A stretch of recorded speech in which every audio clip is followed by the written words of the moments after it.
Welcome to another episode of No Power Panel. Feels slightly weird to be doing this by myself, but I promise I'll be joined by a guest in just a couple of minutes. Um, we'll be talking about the Air Canada flight attendant strike and everything that has gone on with that, and what it looks like as labor relations move forward in Canada and in the United States. Um, we'll be asking the question, is a general strike on its way? What conditions are needed in order to have that happen?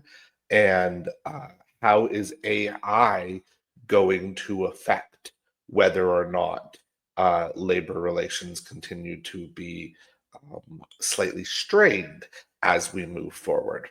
But first, as I talked about in uh, the intro to last week's episode, if you haven't watched it yet, please go watch it. If you missed last week and are asking yourself, where's Isaac? Isaac has decided to step back from hosting duties um, here at No Power Panel. We wish him well, and that's that. So going forward, the first 5 to 10 minutes of every episode are going to just feature me giving a rundown of the biggest stories of the week in politics. And we're doing it this way largely because as I have guests come in to fill that second spot, I want to be able to say to them, here's the one or two topics we're going to cover. Let them really do their due diligence researching that, thinking through that, so that we can have a meaningful conversation. And then we will be able to continue with winners and losers with our guests as well. So, moving straight into the significant news of this week, I'm going to kind of skip over the Air Canada strike for the moment because that is going to be our main topic today. So if you clicked on the video looking for that, then please just wait a couple of minutes and I promise we will get to it. And we have a very exciting 30-40 minute conversation coming up about that topic. Pierre Poilievre won his by-election in Battle River Crowfoot. This is something that Isaac and I have been talking about for quite some time on the podcast, what we thought was going to happen in that by-election, and how we thought Pierre Poilievre needed to perform in order to actually see the success of that moving forward and his leadership of the Conservative Party kind of being secured, or what result could he see that might impact that in reverse. Ultimately, he secured over 80% of the vote.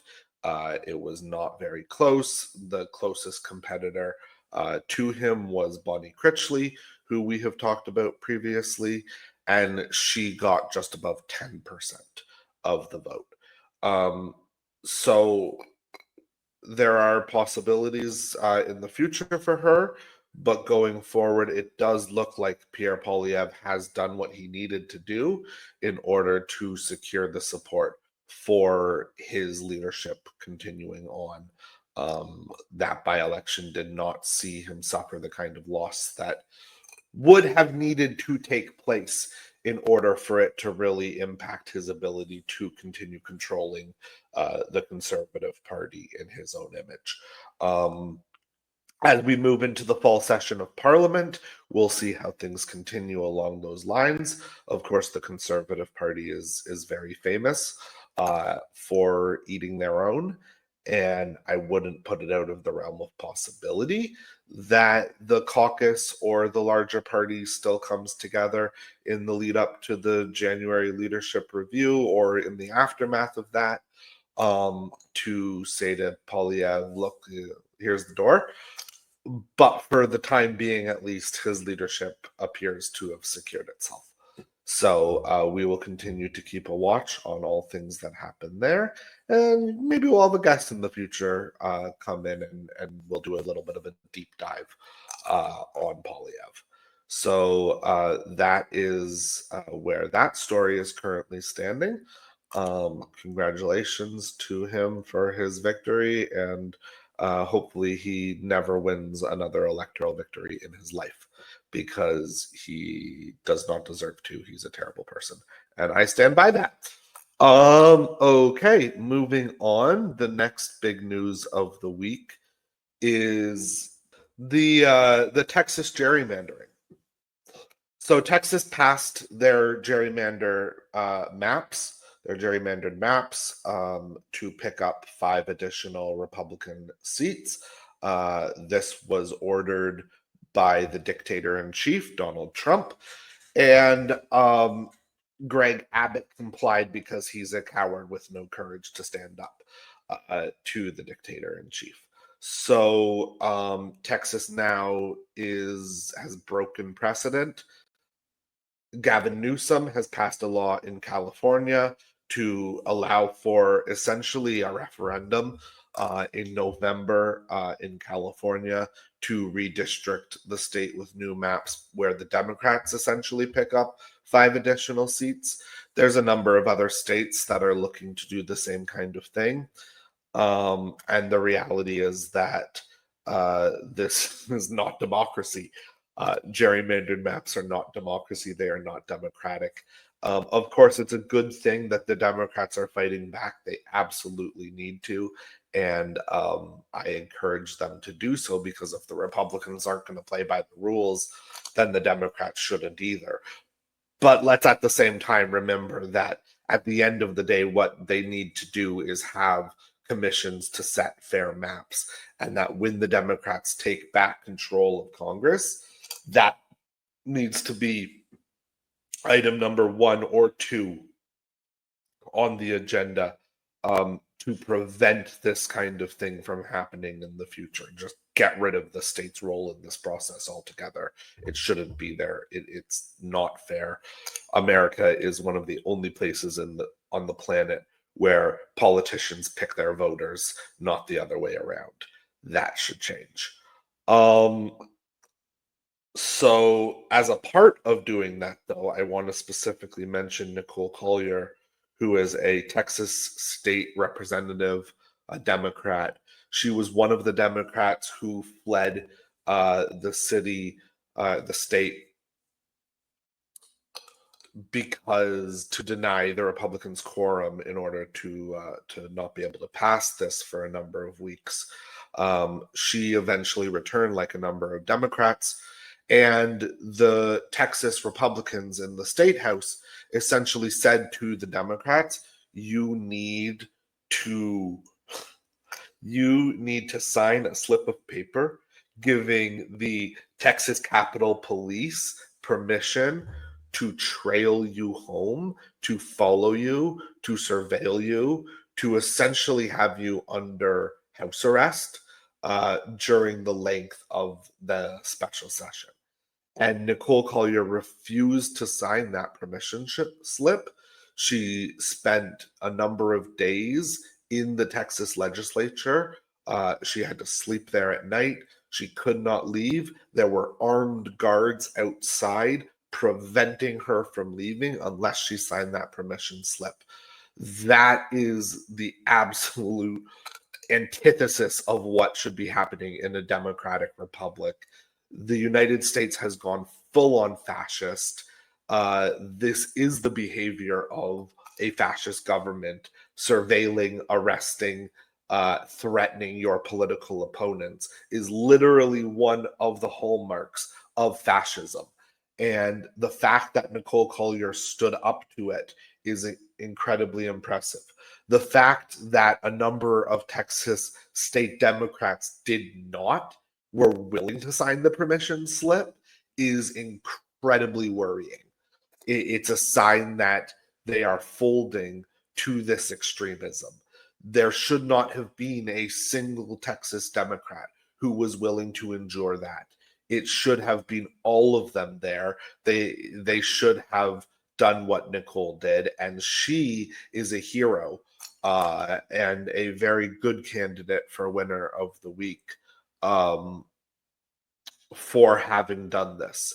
So I think it's something that history will reflect proudly on her as one of the few people to really do honestly the bare minimum to stand up to this fascism.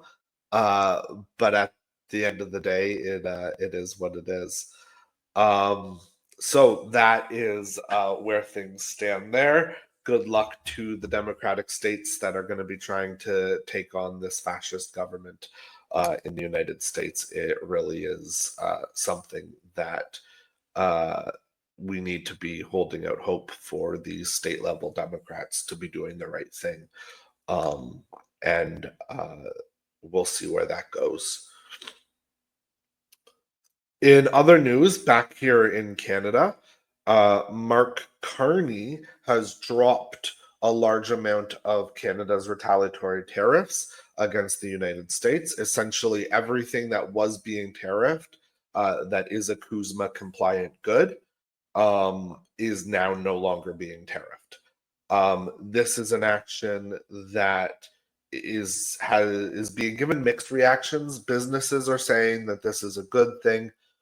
Generally, I disagree on principle when businesses say that something is positive. The reality is that the United States had already dropped their tariffs on CUSMA compliant goods. So it feels very reciprocal in that way. The government is trying to secure a trade deal with the United States, and they're going to do what they feel like they need to do to get Trump to agree to the terms, or at least some of the terms that they're asking for. And Mark Carney is a tactician who is making a calculated risk choice here. Pierre Poilievre has been very critical of this. Other political forces have been very critical of this.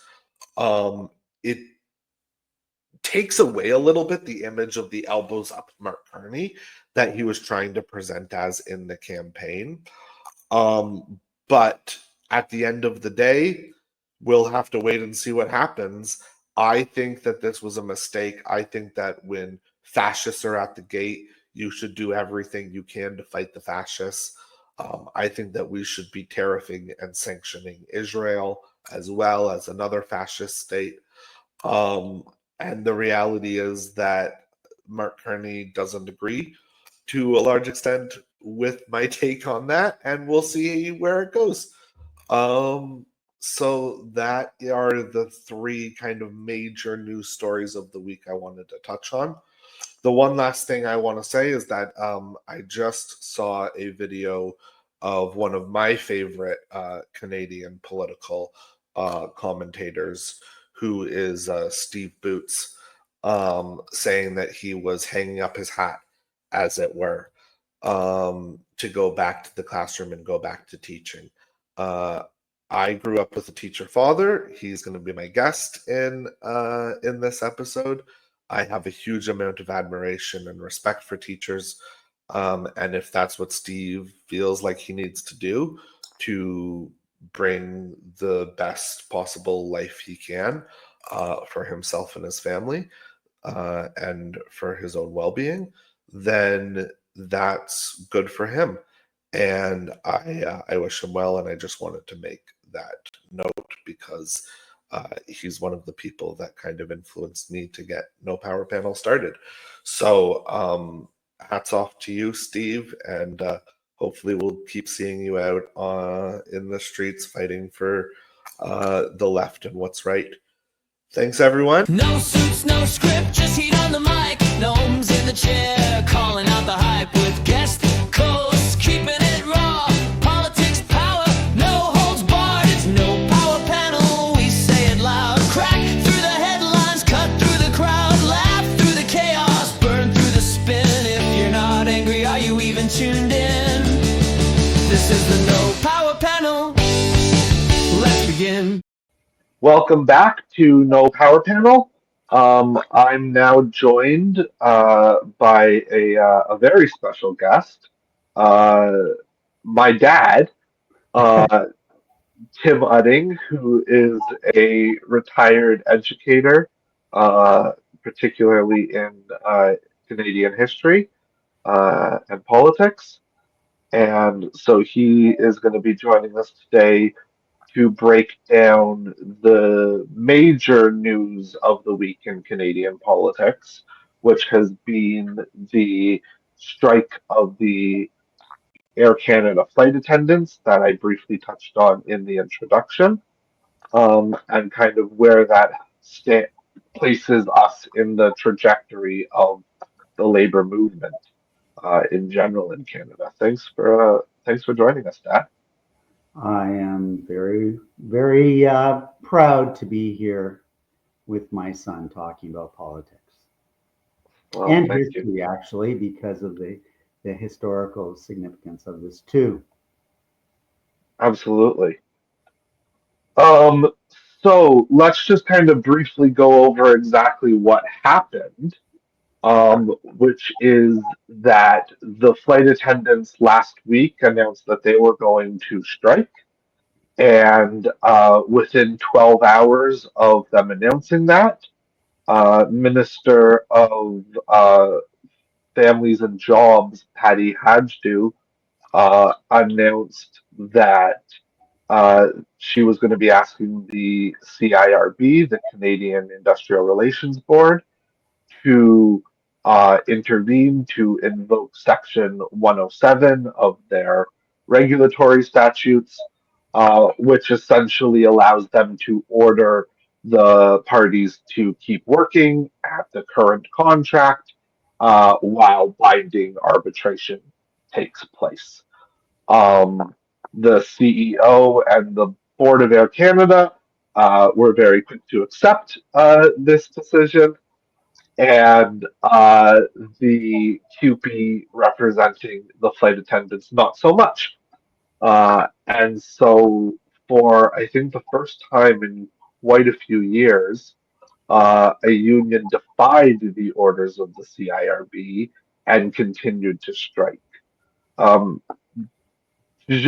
what were your thoughts as you watched this play out, Dad? Well, I think the first thing I thought of was was really the impression that um, good for them for doing it, first of all, because it was such, there has always been that sort of that framework where what you end up doing is you wait a certain period of time for them before you send them back to, you put the legislation in to send them back to work, or in this case, having the minister declare that this is what's going to happen. And there's sort of that time period to say, well, let them strike for a little while and protest and whatever, and then we'll send them back to work. And that's been done in a number of situations by a number of governments over the years. But because of the impact of this to the economy and how it was leaving, I think the number was, by the time the back to work order went in, about 500,000 people were being impacted by it and growing by the minute. Is I think they, the whole idea that they would actually defy it was really quite significant. But I think what was really interesting and what I thought about it was, first of all, I was surprised by how there seemed to be, even though you had a lot of people who are very upset and, their lives had been turned upside down in terms of vacations and business, and etc. But in the general public, there was some support for the flight attendants. Even when they were interviewing people at Pearson International and Vancouver, etc., what they end up getting were some people who are saying, yes, this is inconveniencing me, but, I really want them to get what they feel is worthwhile. So in one hand, I thought, well, that's really interesting. And then on the other hand, I thought, this is this is also significant because defying that back to work order really was putting the pressure on both the government and Air Canada. hmm Absolutely. And for a while, at least, we thought that it had really successfully worked, but we'll get into exactly what happened in a bit. Um, I watched that moment of Mark Hancock, the president of CUPE National, tearing up the CIRB order and saying that he wasn't going to order the workers to fulfill it and that he was going to continue supporting and listening to the union leadership talk about the possibility of going to jail, of facing fines, of this being a kind of real serious lo- line in the sand moment. Um, I started reflecting back, and it's one of the reasons I wanted to bring you on this week to talk about it. On the times, at least in my lifetime, that the government has ordered workers back to work, and I couldn't remember a time when the workers it even occurred to anyone seriously to uh, to defy it. Um, Yeah. and I so I think that that was really significant, and I'm wondering, um, are there other times since this kind of became a standard practice of governments doing this that you can think of where it's really happened where a union has stood up and said, "No, fuck that. This is not happening." Right. Right. Well, in many ways, no. I mean, I think it has been threatened many, many times by CUPW in particular, the postal workers in particular. They're probably, and I'm certainly, it's not a specialty of mine to know about labor history and specifically. But for the most part, I've always found it as being, sort of the sledgehammer that was brought back. But when it was laid down, normally there has been relatively big support among the public for it happening. At least there hasn't been a lot of blowback for governments. And unfortunately, what's happened is that what unions end up doing is following the legislation, going along with it, but then realizing that where binding arbitration wasn't required, that what would end up happening is there would be further negotiations that would carry on once people were back at work. Right. But the key point that I want to raise here is that, and this has sort of always been the weight that's been put on unions to actually follow back to work at legislation, is the fact that this is true civil disobedience. This is defying the law, and it really goes to the heart of what our whole justice system is all about, in our legal system in terms of labor law, is simply that we have the rule of law over time. And when you start to have unions that are willing to defy that, when you start to have labor leaders that saying, I'm willing to go to jail if my workers are not, that I'm representing, are not going back, and they are willing to take fines because we feel so strongly about that, you really are at the precipice of really creating a very threatening thing for government and for anybody who is actually saying we have to maintain support for our justice system and our legal and our entire legal process. So, really, this is the key to it from my perspective, is that sense that they were willing to stare down the government, stare down Air Canada, and say, we are not going back. And that's incredibly, I think, impressive on their part, and speaks to I think, the seriousness of the issue. I thought it was really interesting when Don Davies, who's the interim NDP leader, was addressing a group of the striking workers in Vancouver at the Vancouver airport.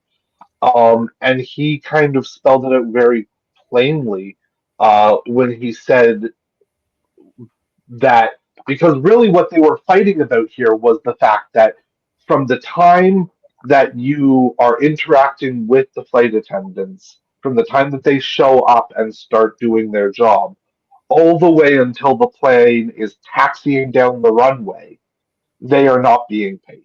Right. Um, and then as soon as the plane lands and is off the runway, their pay also stops. And so all of the work that they're doing before the flight and after the flight is unpaid work. And so when Don Davies just came right out and said, look, slavery is illegal in Canada, I think that it really kind of helped to paint for the public, because that kind of became a rallying call for the couple of days of the strike. It became about the unpaid work nature of what they were asking for. Yeah. And I think that that's where you saw a lot of public support coalesce behind their position and gave them the strength that they needed to do the civil disobedience that they were engaged in. Right. Well, I totally agree. And that whole concept of ground pay, I think is what it's called. That, I certainly didn't know the nature of the nitty gritty with regards to how that was given or not given to flight attendants. That was an educational thing, I think, for a lot of people. And, and is something that people who work, aren't paid by the hour or paid by what their requirements are in their job, that they could really understand, as you said. And I think that people could really say, really, they don't get paid for that? And then they, no, not everybody, but a lot of people would be very supportive of that, which I think is really important. Absolutely. So we've kind of talked about these couple of key components that I want to kind of put together, Right. because we've talked about the willingness of these labor leaders to do civil disobedience and to stare down and face the consequences from the justice system. And then we've also talked about the fact that there was public solidarity and some real public support.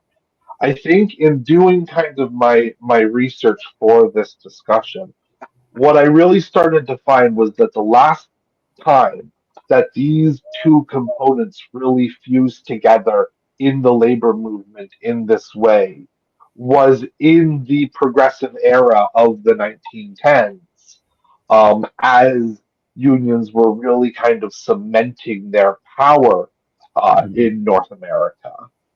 And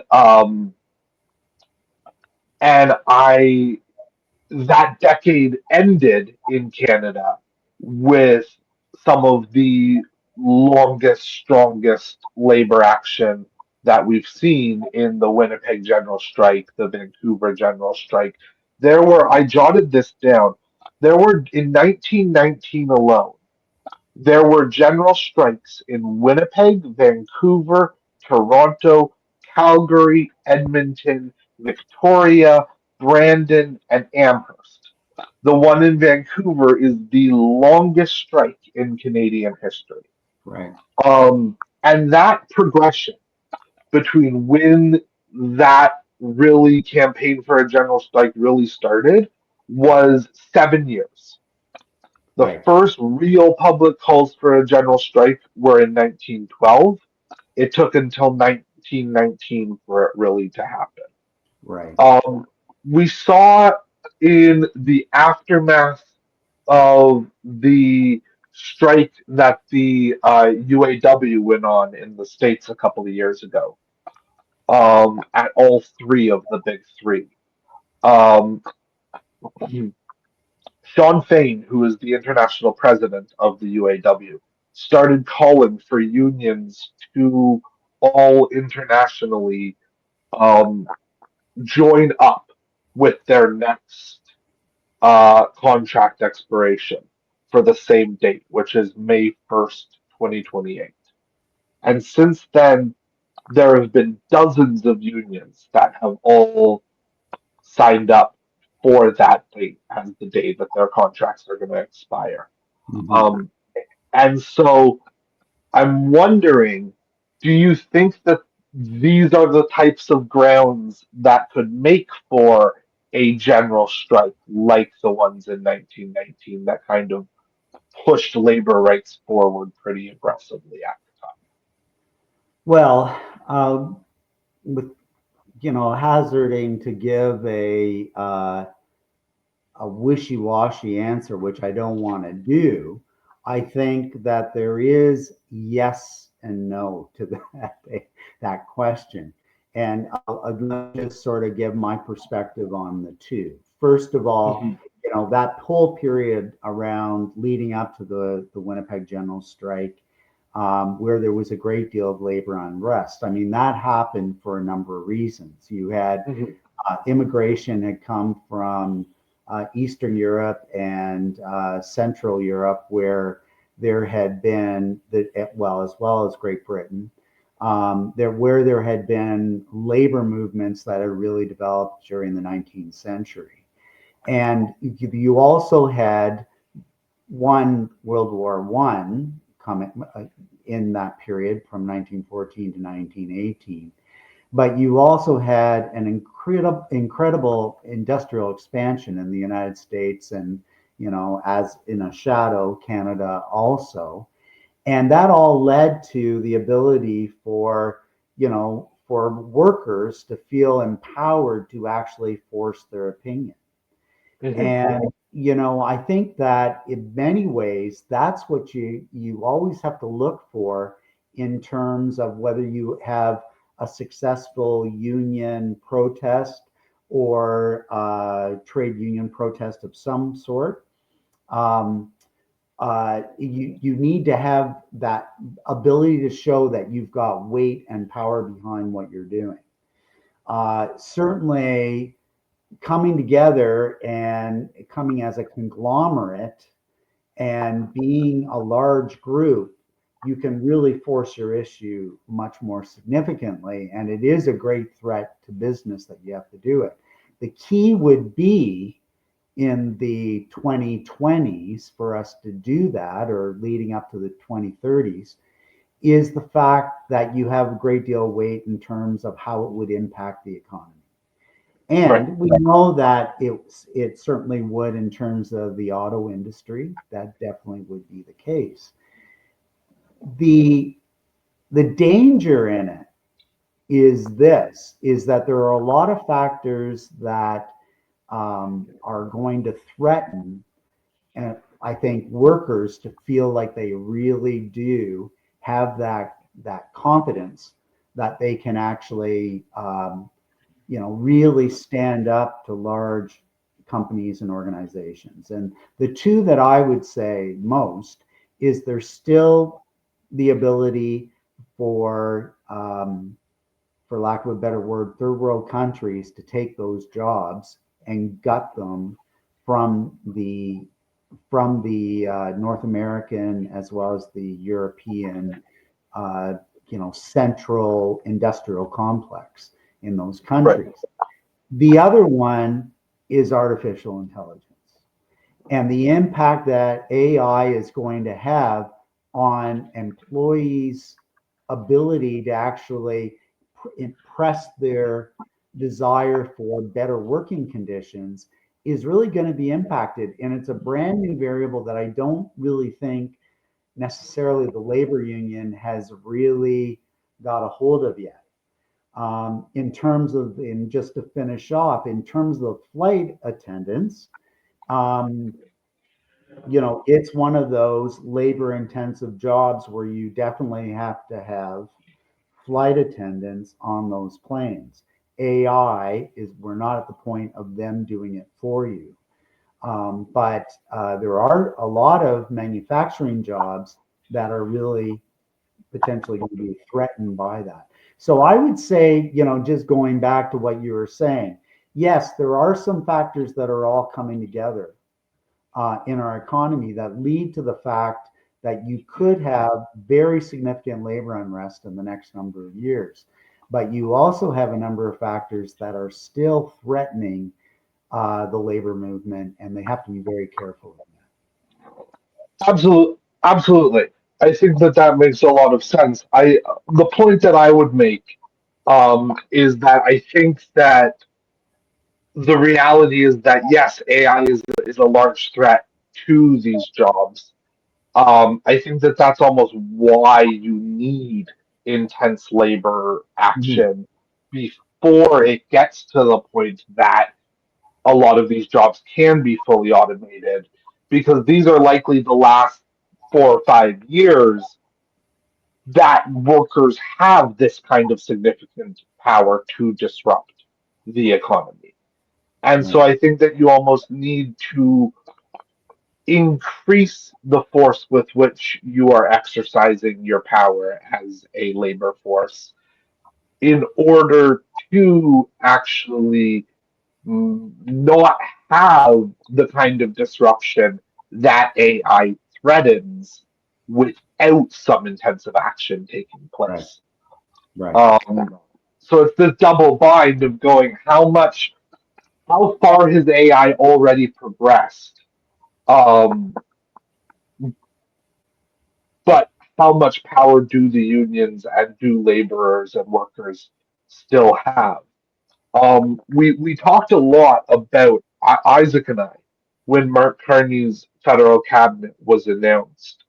We spent a good 10-15 minutes of our episode that week talking about the fact that Canada now has an AI minister and what are the ramifications of that. Is Evan Solomon's role in the government really to help regulate AI, or is it to empower the development of AI to progress business interests forward, and efficiency purposes forward in the way that was what Elon Musk was trying to do with Doge, and how much of that is kind of at Mark Carney's plans for what this new role is in government, because I think that will have a lot to do with how things progress.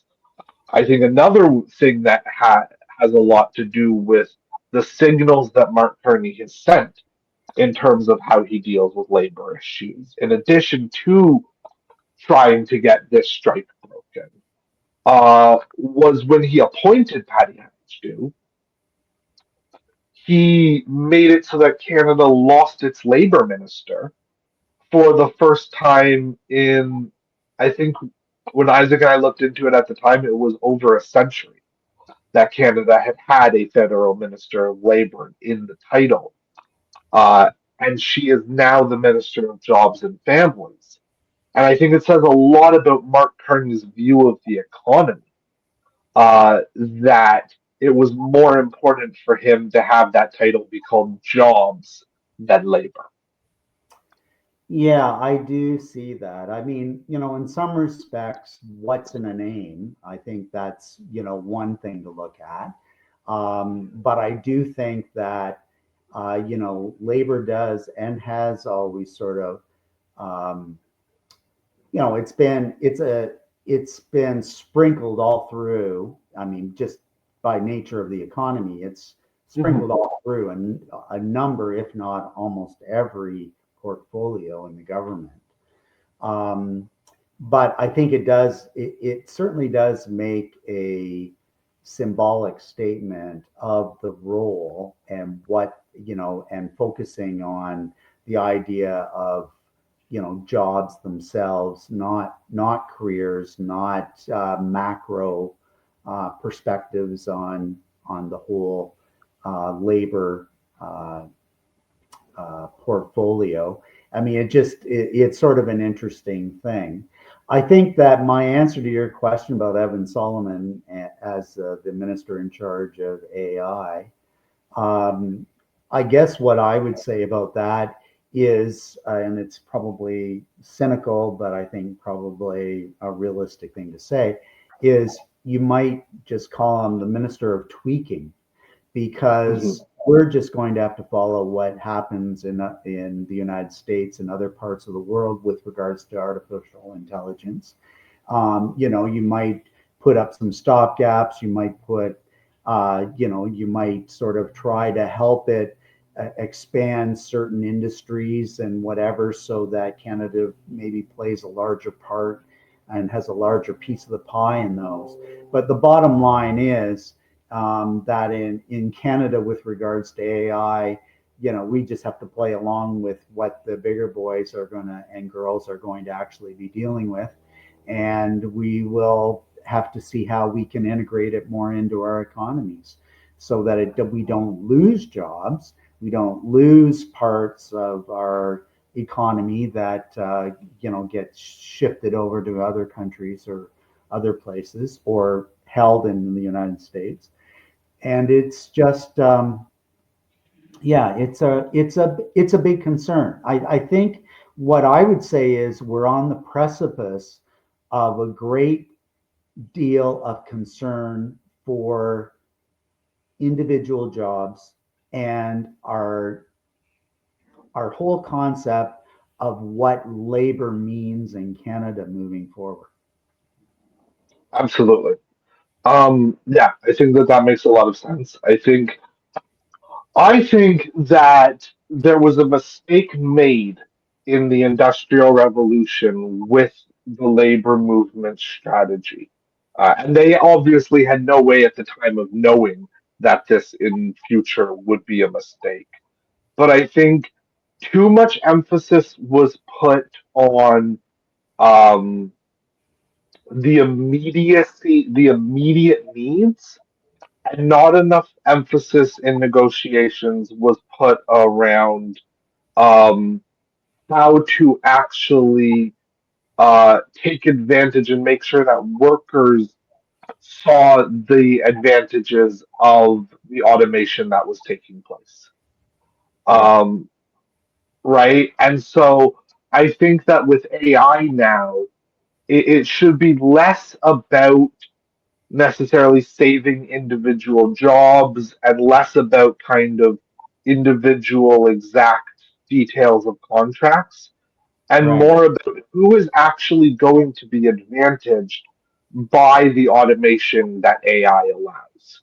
Right. Are workers going to be able to go, okay, in essence, what is happening is the time at which we are needing to spend at work is decreasing because things can get done quicker, and like the general standard of living remains improved as a result of this?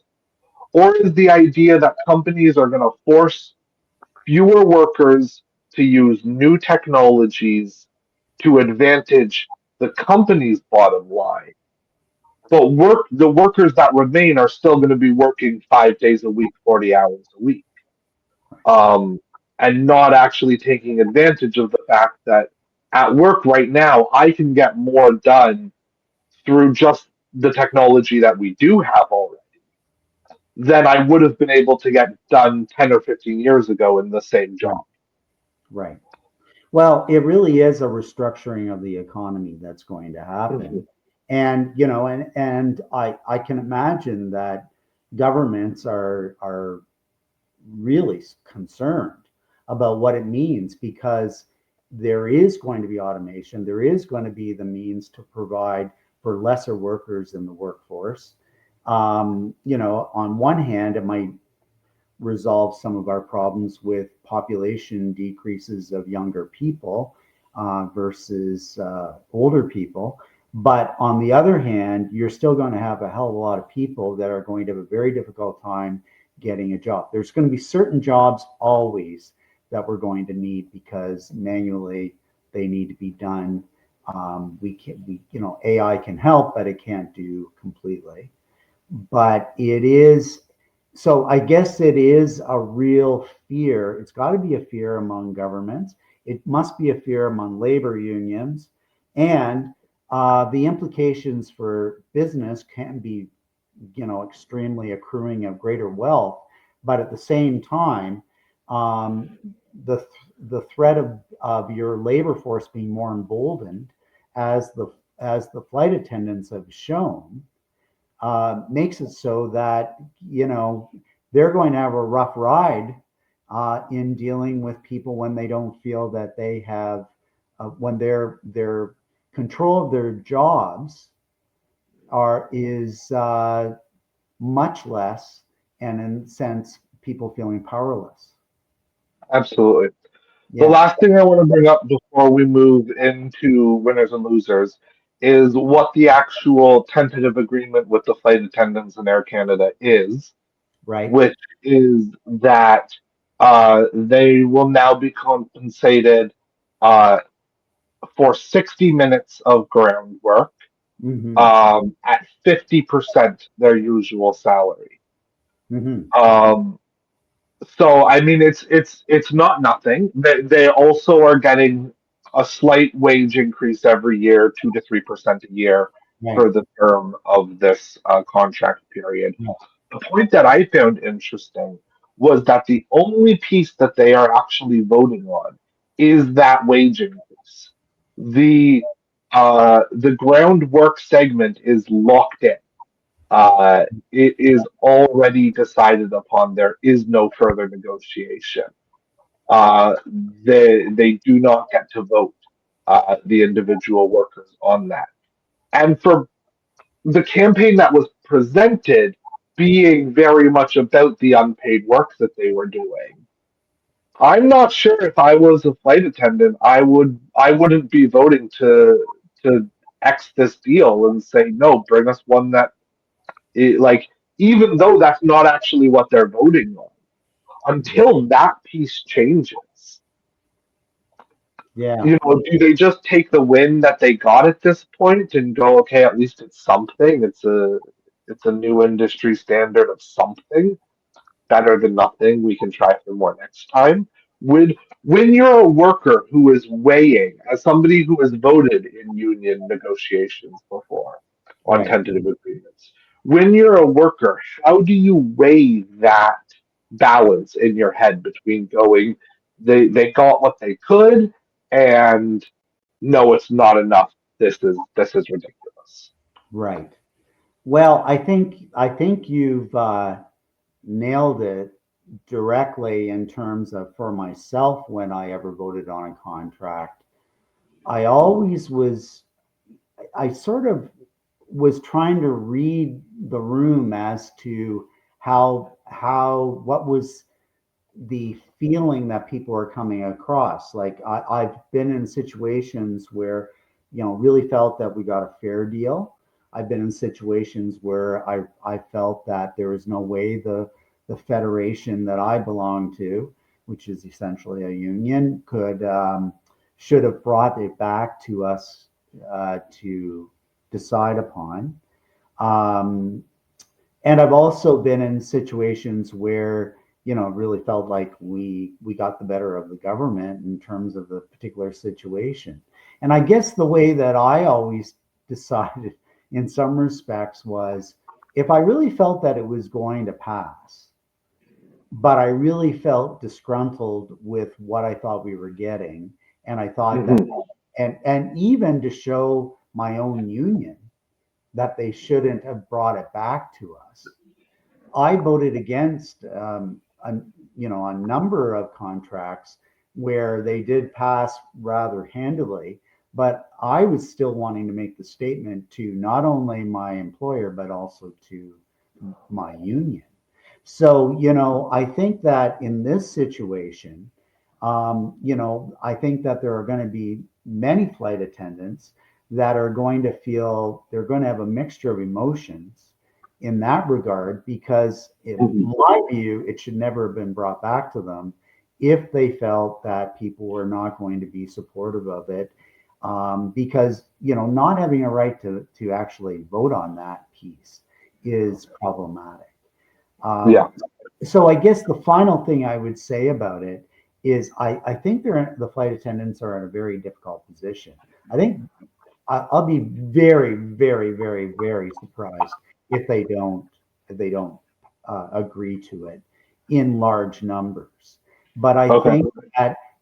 think that there, even though the leadership is celebrating at the present time, I think that union leaders and other groups, as well as this group, may have some explaining to do to people that might give them some very tough questions. Makes total sense. Thanks for sharing that. We're now going to move into winners and losers of the week, which of course is our recurring segment.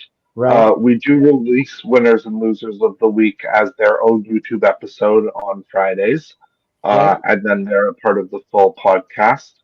Um, so we're going to move into winners and losers of the week now. Sure. My guest this week, of course, is my dad, who is a retired history and politics educator, and has been joining me for a discussion of the Air Canada strike, which will be out with the full episode on Saturday.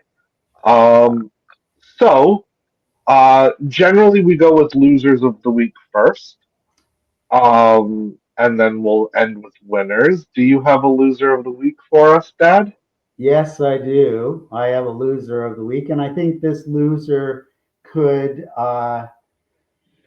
almost be consistently every week. So might actually be unfair to actually be presenting it. But my loser of the week is Mother Nature.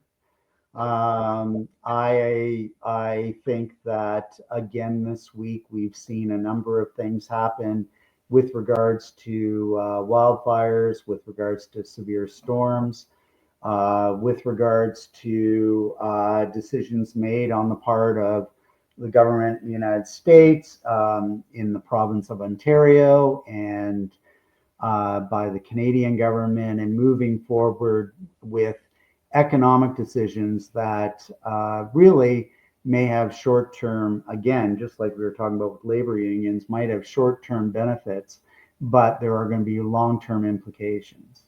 And I just think that we're seeing, with what we've seen over the last number of months, as well as what's being experienced in Southern Europe right now still, and with regards to wildfires, heat, air quality, Mother Nature is taking another hit, and there's nobody there really of any decision-making process that are really doing a wonderful job from my position in terms of saying we got to turn this around somehow. All right. I think that's a good loser. My loser this week is Texas Governor Greg Abbott. Ah, As I addressed at the top of the show, this week, the Texas Republicans passed their new congressional maps, which pretty much guarantees the congressional Republicans in Washington 5 additional of Texas seats that are currently represented by Democrats. Um, and so while that may make him appear to be a winner to some people on getting that passed, in reality, um, Gavin Newsom has announced that California is going to offset that. Kathy Hochul has announced that New York is going to add to the Democrats' tally. Tim Walz is currently exploring the possibility in Minnesota. Wes Moore is currently exploring the possibility in Maryland. The possibility is currently being explored by J.B. Pritzker in Illinois. The reality is that in doing this, Greg Abbott completely underestimated, and frankly, I think a lot of people underestimated the response of what the Democrats would do. And so he is actually going to, in gaining them the 5 Texas seats, The numbers that I'm seeing are probably it's going to end up being somewhere between 15 and 20 seats across the country that he's going to cost them. And that the Republicans do not have enough big states to make up that margin elsewhere. Texas was their big power play, and so he's a loser in the week for actually costing the Republicans the seats that he was going to pick them up. And yeah, and I had actually thought about saying Greg Abbott too, and actually one of the things around that is really everybody's a loser in the United States around that, because it just shows greater divisiveness and what's going on. So, Absolutely. Yeah, no, definitely. It really is not a Right. good situation. All right. So, winners of the week. This is how we end. Who's your winner for the week? My winner of the week is somebody that I had never really heard of before in fact, yesterday. And that is a New York Times journalist named Deborah Kamen, who is the real estate writer for the Times. And she did an expose yesterday on looking at fair land and communities across the United States. She ended up getting an individual in Arkansas and to talk related to a trend. And the trend is that there are, and I don't even know, Noam, if you know about this, but there are a large number of white heterosexual only communities that are being developed in various parts of the United States. And Deborah Siemens, in terms of dealing with it from, fair property price considerations, she got this gentleman to talk in Arkansas, and also was able to identify other places in the United States where white only and heterosexuals were criteria to actually owning land and creating sort of their own communities, communes, if you want to call them that. I'm sure they would not like that. And in the truest sense of showing how there's a movement that is going back in time significantly. And by her willing to actually look at it from more of just a real estate perspective, she's exposed this whole style of living that is being created that I'm sure a lot of people who believe in diversity in the United States had no idea has been really developing and expanding in Trump's United States. Absolutely. Well, and to be clear, it's completely unconstitutional. Right? Like, you cannot put those sorts of restrictions in place. On the other hand, there's a part of me that kind of goes, if those people all want to go off and live together, fuck it, let them. I don't want them around.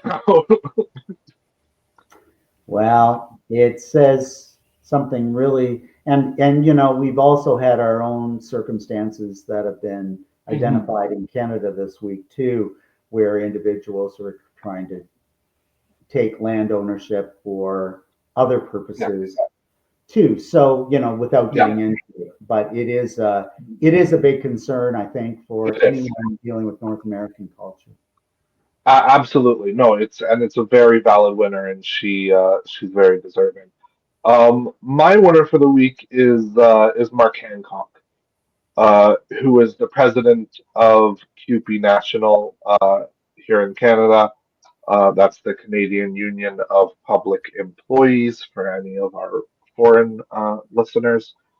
And he's someone that I had heard of briefly as someone who follows labor news when he won the national presidency a number of years ago. And I followed that just because I remember Fred Hahn from my days involved in the NDP, and Fred was who he was up against, and so I was very much wanting Fred to win that at the time. Um, so I knew his name from then, but I hadn't heard it since. And he, very much in the way that Shawn Fain did in the States with the strike against the big three, kind of catapulted himself into being kind of the national labor symbol. Mark Hancock, I think, in tearing up that order and in responding as forcefully as he did to the media and in general while on the picket lines, really kind of cemented himself and his role in the Canadian labor movement moving forward, earned what will go down as a big win for the flight attendants, and I think has kind of won the week in Canadian politics. So he's my winner for the week. Right. Very good. Yeah. Yeah. So that is another episode of No Power Panel. Thank you for joining me, Dad. You're welcome. Uh, You're welcome. Absolutely. I really think enjoyed it. I'm glad you did. I hope we'll have you back the next time we all need to learn something. Maybe we'll have a teaching Tim segment. All right. Thanks for joining us, everyone. Next week, I will be joined for a discussion by another guest. I believe next week we'll be kind of diving deep into the Israel Gaza situation. So stay tuned for that. And thanks for joining us. Have a good week.